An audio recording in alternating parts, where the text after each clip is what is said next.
एक तरफ इंडिया गठबंधन और दूसरी तरफ बीजेपी और आरएसएस, ये विचारधारा की लड़ाई है। और पहली बार इंडिया गठबंधन संविधान और लोकतंत्र की रक्षा कर रहा है और बीजेपी आरएसएस के लोग संविधान को और लोकतंत्र को खत्म करने में लगे हुए हैं। आपने सुना होगा, बीजेपी के नेताओं ने कहा कि अगर हम चुनाव जीत गए तो संविधान को हम बदल देंगे। सबसे पहले मैं इनसे कहना चाहता हूं, दुनिया में ऐसी कोई शक्ति नहीं है जो हिंदुस्तान के संविधान को बदल सके। पिछले 10 साल नरेंद्र मोदी जी ने 15-20 अरबपतियों का दबाकर काम किया है। अदानी नाम आपने सुना होगा, सुना है। देश के सारे एयरपोर्ट उसको दे दिए, पोर्ट्स दे दिए, बिजली, खदानें, डिफेंस की पूरी इंडस्ट्री दे दी। तरीका बड़ा सिंपल है। एक तरफ आपका ध्यान भटकाते हैं, दूसरी तरफ हिंदुस्तान का पूरा धन इन्हीं 20-25 लोगों को दे देते हैं। पता नहीं आपको मालूम या नहीं, नरेंद्र मोदी जी ने हिंदुस्तान के सबसे अमीर अरबपतियों का 16 लाख करोड़ रुपया कर्जा माफ किया है। आप जानते हो 16 लाख करोड़ कितना होता है? नहीं, बहुत होता है, मगर कितना होता है मैं आपको बताता हूं। हमने किसानों का कर्जा माफ किया था ना, जब यूपीए की सरकार थी। अगर आप 25 बार किसानों का कर्जा माफ करो या 25 साल का मनरेगा का पैसा, इन्होंने 10-15 लोगों का कर्जा माफ किया है। आज हालत यह हो गई है कि 22 ऐसे लोग हैं जिनके पास उतना ही धन है जितना 70 करोड़ हिंदुस्तानियों के हाथ में। एक तरफ 22 लोग, दूसरी तरफ 70 करोड़ लोग, और 2 हिंदुस्तान बन गए हैं। और आप देखते हो, हिंदुस्तान का किसान, मजदूर, छोटा व्यापारी रोज देखता है 20-25 अरबपति हैं, जो भी सपना देखना चाहते हैं पूरा कर देते हैं। हवाई जहाज में उड़ते हैं, करोड़ों रुपए की गाड़ियों में घूमते हैं, और बैंक का पूरा पैसा नरेंद्र मोदी जी ने इन लोगों को दिया है। पैसा कहां से आता है? जीएसटी से आता है। आपका पैसा है। आप अगर शर्ट खरीदते हो 500 रुपए की, जितनी जीएसटी आप देते हो उतनी जीएसटी अदानी देता है। आपकी आमदनी हजारों में, उसकी आमदनी हजारों करोड़ों में, मगर जितनी जीएसटी आप देते हो उतनी जीएसटी वो देता है। यह हिंदुस्तान की सच्चाई है। और ये 20-25 बड़े अरबपति चाइना का माल हिंदुस्तान में बेचते हैं। नरेंद्र मोदी एक तरफ मेक इन इंडिया कहता है और दूसरी तरफ जो लोग मेक इन इंडिया कर सकते हैं, छोटे व्यापारी, छोटे बिजनेस वाले, कारीगर, उनके लिए वो नोटबंदी और जीएसटी कर देता है और उनको खत्म कर देता है। उसको कोई मेक इन इंडिया नहीं चाहिए, उसे सिर्फ मेक इन चाइना चाहिए, क्योंकि वो चाहता है कि चाइना का माल हिंदुस्तान में बिके और अरबपतियों का उसका फायदा हो। अब आप मुझसे सवाल पूछोगे, इंडिया गठबंधन क्या करेगा? मैंने आपको बोला, एक तरफ 22 लोग, दूसरी तरफ 70 करोड़ लोग। और आप मुझसे पूछोगे, ठीक है, आपने हमें बता दिया कमी कहां है, मगर कांग्रेस पार्टी और इंडिया गठबंधन क्या करने जा रही है? बेरोजगारी के बारे में क्या करने जा रही है? गरीबी के बारे में क्या करने जा रही है? किसानों की मदद कैसे करेगी? ये आपके दिल में सवाल है। तो आज मैं आपको इन सवालों के जवाब देने आया हूं और हम साफ बता देते हैं। और मैं आपको आज 3-4 चीजें कहने आया हूं। सबसे पहले, गरीबी। नरेंद्र मोदी जी ने लाखों करोड़ रुपए अरबपतियों को दिए। मैं आपको बता रहा हूं, इंडिया गठबंधन जितना पैसा उन्होंने अरबपतियों को दिया है, उतना पैसा हम हिंदुस्तान के गरीबों को देने जा रहे हैं। अच्छा लगे ना लगे, हम ये काम करने वाले हैं। मीडिया वाले कहेंगे कि देखो, अगर किसानों का कर्जा माफ होगा तो किसानों की आदत खराब होगी। कहते थे मनरेगा में मजदूरों की आदत खराब होती है, मगर यह कभी नहीं कहते कि जब नरेंद्र मोदी ने 16 लाख करोड़ रुपए अरबपतियों का कर्जा माफ किया तो उनकी आदत खराब होती है। यह कभी नहीं कहते। तो मैं सिर्फ एक बात कह रहा हूं, अगर उनका कर्जा माफ होगा तो किसानों का भी होगा। अगर उनको पैसा मिलेगा तो मजदूरों को, किसानों को, बेरोजगार युवाओं को भी मिलेगा। तो हमारा पहला कदम, जिसे हम महालक्ष्मी योजना कहते हैं, क्रांतिकारी काम है। दुनिया की किसी भी सरकार ने यह काम नहीं किया आज तक। किसी भी देश की सरकार ने जो हम करने जा रहे हैं यह सोचा भी नहीं है। और मैं आपको बता रहा हूं, जैसे ही हमने यह काम किया, बाकी देशों की सरकार लाइन लगा देंगी और सारी की सारी एक के बाद एक यही क्रांतिकारी काम करना शुरू कर देंगी। लिख के ले लो। तो महालक्ष्मी योजना क्या है? हिंदुस्तान के सारे गरीब परिवारों की हम लिस्ट बनाएंगे। उसमें से आपके भी नाम होंगे। सारे परिवारों की लिस्ट बनेगी और हर गरीब परिवार में हम एक महिला को चुनेंगे। हर गरीब परिवार में से एक महिला को चुनेंगे और फिर हर साल उसके बैंक अकाउंट में कांग्रेस पार्टी 1 लाख रुपया सीधा डाल देगी। 8,500 रुपए महीने के, 1 लाख रुपए साल के, इंडिया गठबंधन ठगा ठक हर महीने हजारों करोड़ रुपए हिंदुस्तान के सबसे गरीब परिवारों को सीधा बैंक अकाउंट में जाएगा। आंगनवाड़ी और आशा की महिलाएं, आप अच्छी तरह सुन लो, जो आज आपको आमदनी मिल रही है उसे हम चुनाव के बाद दुगना करने जा रहे हैं। अब युवा कहेंगे, राहुल जी हमारा क्या होगा? नरेंद्र मोदी जी ने हमें झूठ बोला, 2 करोड़ रोजगार की बात की, 15 लाख रुपए बैंक अकाउंट में डालने की बात की, मगर सीधा हमारे मुंह पे नरेंद्र मोदी ने झूठ बोला। तो मैं आपको 2-3 चीजें कहना चाहता हूं। सबसे पहले, हमने चेक किया, हिंदुस्तान की सरकार में 30 लाख खाली पोस्ट पड़ी हुई हैं। सबसे पहला काम, ये जो 30 लाख सरकारी नौकरियां हैं, हम आपके हवाले कर देंगे। दूसरा काम, पहले हिंदुस्तान के युवाओं को सेना में रोजगार मिलता था, पेंशन मिलती थी, अगर कुछ होता, शहीद होते तो शहीद का दर्जा मिलता था, कैंटीन मिलती थी।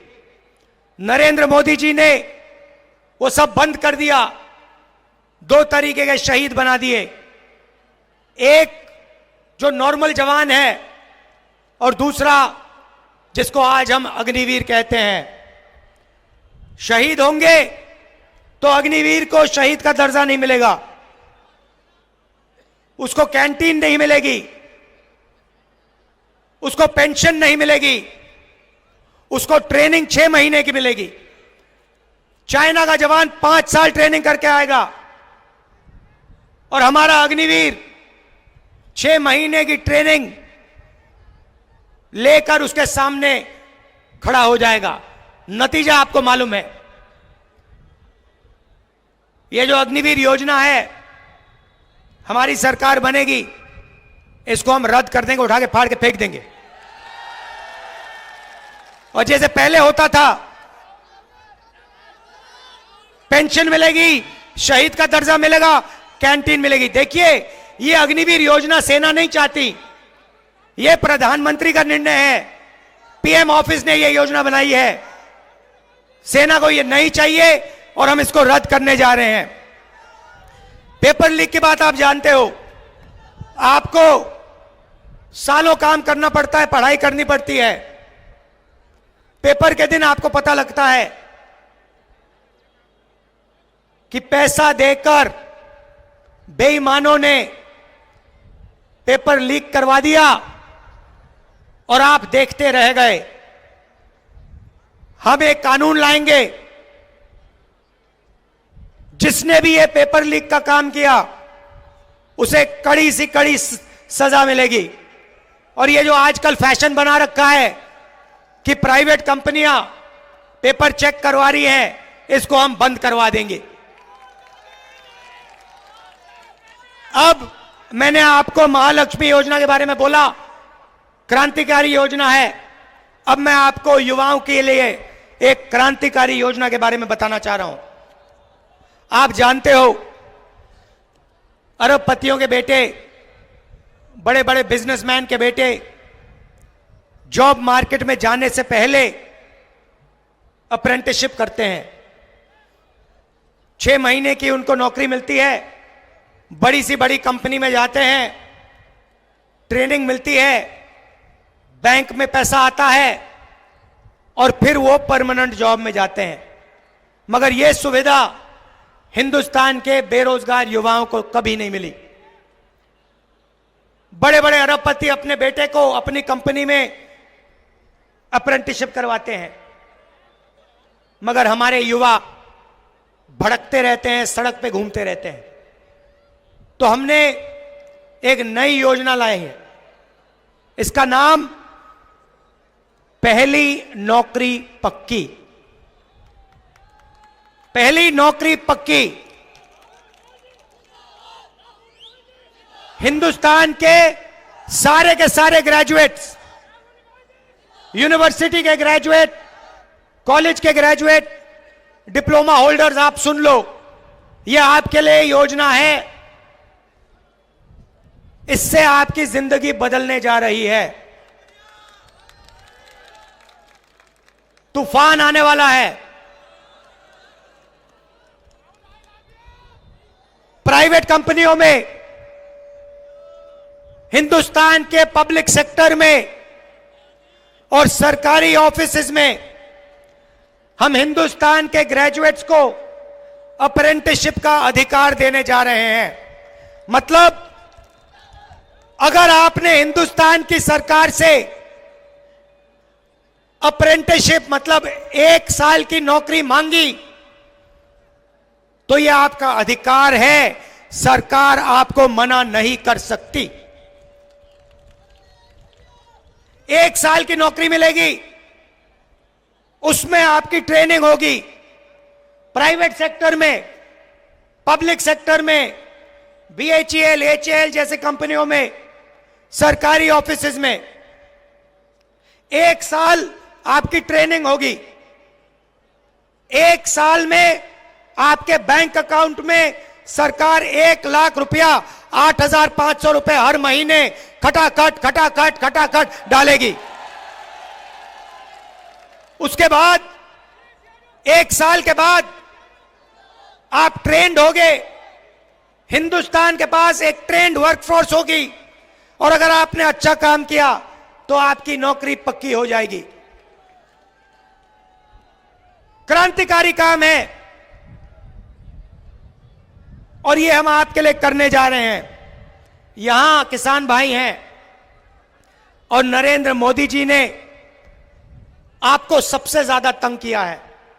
मैं जानता हूं, आप देखते हो अरबपतियों का कर्जा माफ होता है, दिल में आपको दर्द होता है और जब अपना अनाज बेचने जाते हो आपको सही रेट कभी नहीं मिलता और आपके दिल में यही दो सवाल हैं। पहला, हमारा कर्जा कभी माफ क्यों नहीं होता, और दूसरा, हमें धान के लिए, शुगर केन के लिए, गेहूं के लिए सही दाम कभी नहीं मिलता, क्यों? तो इन दो सवालों के जवाब मैं आपको देने आया हूं। जैसे ही हमारी सरकार आएगी, जैसे हमने यूपीए के समय किया था, वैसे ही हम किसानों का कर्जा माफ करने जा रहे हैं। और सिर्फ एक बार नहीं भाई, हम किसानों का एक कमीशन बैठाएंगे और जब भी किसानों को कर्जा माफी की जरूरत होगी वो कमीशन किसानों का कर्जा माफ करेगा। और दूसरा काम, ऐतिहासिक और क्रांतिकारी काम, पहली बार हिंदुस्तान में किसानों को कानूनी मिनिमम सपोर्ट प्राइस एमएसपी दी जा रही है। सारे के सारे किसानों को मिनिमम सपोर्ट प्राइस, कानूनी minimum support price Congress party और इंडिया गठबंधन देने जा रहा है। अब यहां मजदूर बैठे हैं, खड़े हैं, आप कहोगे गरीबों के लिए आपने काम किया, किसानों के लिए काम किया, मजदूरों का क्या होगा? सबसे पहले महालक्ष्मी योजना में आपका फायदा होगा। आपके बैंक अकाउंट में हर साल 1 लाख रुपया आएगा। मगर हम बात वहां नहीं रोकेंगे। मनरेगा का आज कितना पैसा बनता है, कितना है रेट, कितना है मनरेगा का? कितना है मनरेगा का? 200, चुनाव के बाद 400। आशा और आंगनवाड़ी महिलाओं को क्या रेट मिलता है? कितना? उसे डबल कर दो, दुगना कर दो उसे। तो दो चीजें आपसे कहना चाहता हूं। सबसे पहले संविधान की रक्षा, और दूसरी चीज, जितना पैसा नरेंद्र मोदी जी ने अरबपतियों को दिया है उतना पैसा इंडिया गठबंधन की सरकार, कांग्रेस पार्टी की सरकार गरीबों को, किसानों को, मजदूरों को देने जा रही है। कर लो जो करना है, हमें कोई फर्क नहीं पड़ता। आपने देखा होगा, ये मीडिया वाले यहां बैठे हुए हैं, भाई और बहनों, मीडिया वाले कभी किसान की बात करते हैं, मजदूर की बात करते हैं, गरीबों की बात करते हैं? ना। मैं आपको बताता हूं क्यों नहीं। मैंने आंकड़े निकाले। भाई और बहनों, हिंदुस्तान में पिछड़े वर्ग के कितने लोग? सन्नाटा छा गया, किसी को नहीं मालूम। कितने लोग हैं पिछड़े वर्ग के हिंदुस्तान में? किसी को नहीं मालूम। देखा ना, यही प्रॉब्लम है। आपको अपनी शक्ति नहीं मालूम। दलित कितने? देखो, शक्ति नहीं मालूम। आदिवासी कितने? किसी को नहीं मालूम। यही प्रॉब्लम है। मैं बताता हूं। सबसे पहले आदिवासी 8%, दलित 15%, और आज तक पिछड़ों के बारे में कोई नहीं जानता। आपकी सबसे बड़ी आबादी है, मगर हिंदुस्तान में किसी को नहीं मालूम कि पिछड़े वर्ग के कितने लोग हैं। अगर मैं अखिलेश जी से पूछूं, वो भी आपको नहीं बता पाएंगे कि आज हिंदुस्तान में पिछड़े वर्ग के कितने लोग हैं। सबसे ज्यादा हैं, मगर बता नहीं पाएंगे क्योंकि हिंदुस्तान की सरकार यह आंकड़ा हिंदुस्तान की जनता को नहीं देना चाहती है। यह है जादू। भाई और बहनों, मीडिया के मालिकों की लिस्ट निकाली मैंने, मीडिया की बड़ी बड़ी कंपनियों की लिस्ट निकाली, ये जो एंकर्स है ना हिंदुस्तान में, इनकी लिस्ट निकाली, बड़े बड़े पत्रकारों की लिस्ट निकाली। भाई और बहनों, इनमें एक पिछड़ा नहीं मिला मुझे, एक पिछड़ा नहीं है इनमें, एक दलित नहीं है, एक आदिवासी नहीं है, एक गरीब जनरल कास्ट का नहीं है, एक माइनॉरिटी का नहीं है। मतलब 90% हिंदुस्तान मीडिया में है ही नहीं। कैसे आपकी बात लिखेंगे ये? अब आप कहोगे, मुझे कहोगे राहुल जी, पता नहीं, आप कहोगे राहुल जी हम मीडिया में कंट्रोल नहीं चाहते, शायद आप कहो। तो फिर मैं आपसे पूछता हूं, हिंदुस्तान की 200 सबसे बड़ी कंपनियों के मालिकों की लिस्ट में पिछड़े कितने, दलित कितने, आदिवासी कितने? बताओ। Zero, zero. अरबपतियों में से एक पिछड़ा नहीं है, एक दलित नहीं है, एक आदिवासी नहीं है। भाई और बहनों, बात समझो। दलितों से, आदिवासियों से, पिछड़ों से, गरीब जनरल कास्ट के लोगों से 24 घंटा पैसा लिया जाता है और वही 20-25 लोगों के जेब में जाता है। और उन 200 लोगों में एक पिछड़ा नहीं, एक दलित नहीं, एक आदिवासी नहीं। अब आप कहोगे राहुल जी हमें मीडिया नहीं चाहिए, हमें कॉर्पोरेट इंडिया में भी अपना कोई आदमी नहीं चाहिए। पता नहीं, क्योंकि इसके बारे में आप बोलते तो कभी हो नहीं, मैंने कभी सुना नहीं।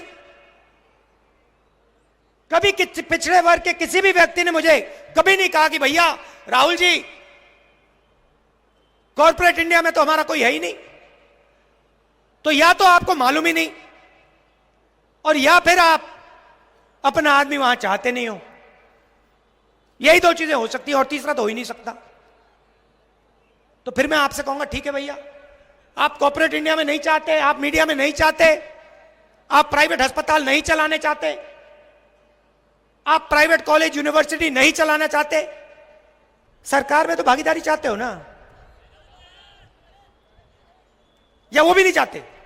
वो भी नहीं चाहते तो चलो फिर छोड़ते हैं भैया, पूरा का पूरा इनको दे दो, चलते हैं घर। अब मैंने आंकड़े निकाले, हिंदुस्तान को 90 लोग चलाते हैं। अखिलेश जी आपके चीफ मिनिस्टर थे यूपी के, थे नहीं थे? मगर सच्चाई मैं आपको बता देता हूं, अखिलेश जी चीफ मिनिस्टर थे, मगर सरकार को ब्यूरोक्रेसी चलाती है, आईएएस अफसर चलाते हैं, क्योंकि अंत में ब्यूरोक्रेसी चीफ मिनिस्टर को, मंत्रियों को निर्णय देते हैं। और यही दिल्ली में हो रहा है। आप सोचते हो कि नरेंद्र मोदी सरकार चलाता है, नरेंद्र मोदी सरकार नहीं चलाता, 90 लोग सरकार चलाते हैं। 90 लोग सरकार चलाते हैं, उनको आईएएस अफसर कहा जाता है। बजट का पूरा निर्णय वो लेते हैं। अब मैं आपसे सवाल पूछता हूं, 90 अफसरों में से जो रेलवे का बजट, डिफेंस का बजट, उत्तर प्रदेश को कितना पैसा मिलेगा, छत्तीसगढ़ को कितना जाएगा, जीएसटी कैसे बनेगी, मनरेगा कैसे बनेगा, ये सारे के सारे निर्णय 90 लोग लेते हैं।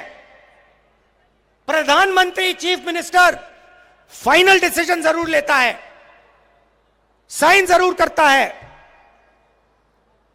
मगर ये 90 लोग हिंदुस्तान की सरकार को चलाते हैं।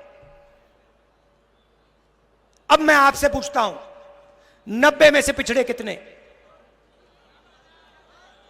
वो देखो एक आदमी होशियार है वहां पे, वो ये कर रहा है। भाई और बहनों, 90 में से 3 आपके, 3 आपके। आपकी आबादी कम से कम 50%, और 90 में से 3 आपके। आदिवासियों की आबादी 8%, 90 में से 1 उनका। दलितों की आबादी 15%, 90 में से 3 उनके। मगर यह जरूरी नहीं है। जरूरी आंकड़ा मैं अब आपको देने जा रहा हूं।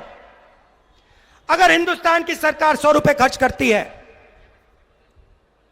अगर हिंदुस्तान की सरकार 100 रुपए खर्च करती है, तो ओबीसी अफसर 5 रुपए का निर्णय लेते हैं।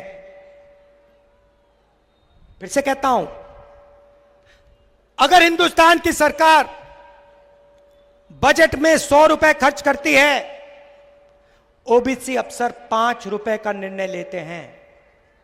दलित अफसर 100 रुपए में से 1 रुपया, और आदिवासी अफसर 100 रुपए में से 10 पैसा। इन सबको जोड़ो, आपकी आबादी 73% है। 73% लोग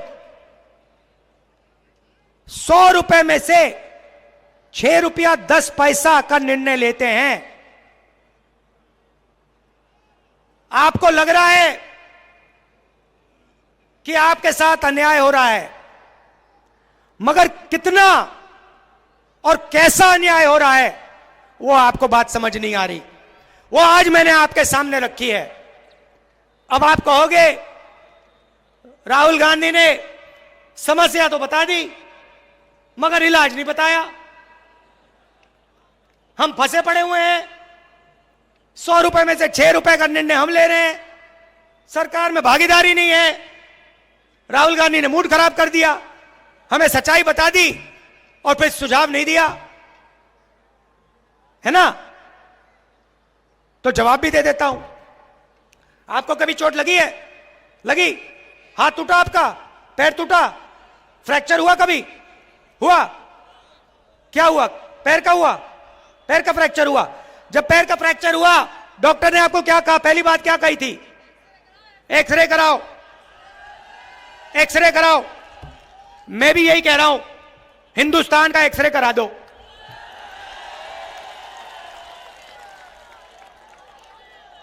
हिंदुस्तान का एक्सरे करा दो और पता लगा दो कि हिंदुस्तान की संस्थाओं में, सरकार में, बड़ी बड़ी कंपनियों में, प्राइवेट अस्पतालों में, प्राइवेट कॉलेज यूनिवर्सिटी में हिंदुस्तान की 90% आबादी में से कितने लोग हैं? जाति जनगणना भाई और बहनों, जाति जनगणना, हिंदुस्तान का एक्सरे। सरकार आएगी, हम जाति जनगणना का काम शुरू कर देंगे। जाति जनगणना से हिंदुस्तान के सब लोगों को पता लग जाएगा आप कितने हो और आपकी हिंदुस्तान में कितनी भागीदारी है। दूध का दूध, पानी का पानी हो जाएगा। अब इससे किसी को इतराज तो नहीं होना चाहिए? नहीं, किसी को इतराज नहीं होना चाहिए, क्योंकि हम सिर्फ ये कह रहे हैं कि भैया चोट लग रही है लोगों को, किसानों को, मजदूरों को एक्सरे करा लो। एक्सरे से दर्द तो नहीं होता ना? एक्सरे से कोई डरता तो नहीं है ना? एक्सरे ऑपरेशन थोड़ी है, एक्सरे तो मतलब कुछ नहीं होता। तो जब मैंने कहा कि भैया देश का एक्सरे कराओ, नरेंद्र मोदी कहता है बिल्कुल नहीं। बीजेपी के लोग कहते हैं एक्सरे तो नहीं होगा। कैसे नहीं होगा? 100% होगा, क्योंकि देश की जनता को मालूम होना चाहिए कि 90% की कितनी भागीदारी है। आप देख लेना, मैंने यहां भाषण दिया, अखिलेश जी ने यहां भाषण दिया, आप देख लेना नरेंद्र मोदी का चेहरा आपको टीवी पे 15-20 घंटे दिखेगा, मगर जो हमने यहां क्रांतिकारी बातें कही हैं वो आपको मीडिया नहीं दिखाएगा। पूरा देश जानता है ये आपके हैं ही नहीं। अच्छा, इनकी बात नहीं कर रहा हूं, ये बेचारे, इनकी बात, इनकी गलती नहीं है, इनको ऊपर से ऑर्डर आता है, इनको सैलरी लेनी है, बच्चे पालने, इनकी गलती नहीं है। इनके जो सीनियर लोग हैं उनकी गलती है। देखो मुस्कुरा रहे हैं लोग। तो ये मैं आपसे कहने आया था, इंडिया गठबंधन की जीत होने जा रही है। और मैं आपको बता रहा हूं, जिस दिन जाति जनगणना हो गया इस देश में, उस दिन देश बदल जाएगा। क्रांतिकारी काम है, ऐतिहासिक काम है, और इसको इंडिया गठबंधन करने जा रहा है। आप सबका दिल से धन्यवाद, नमस्कार, जय हिंद। अखिलेश जी और जो सीनियर नेता यहां आए हैं, आप सबका बहुत बहुत धन्यवाद, नमस्कार, जय हिंद।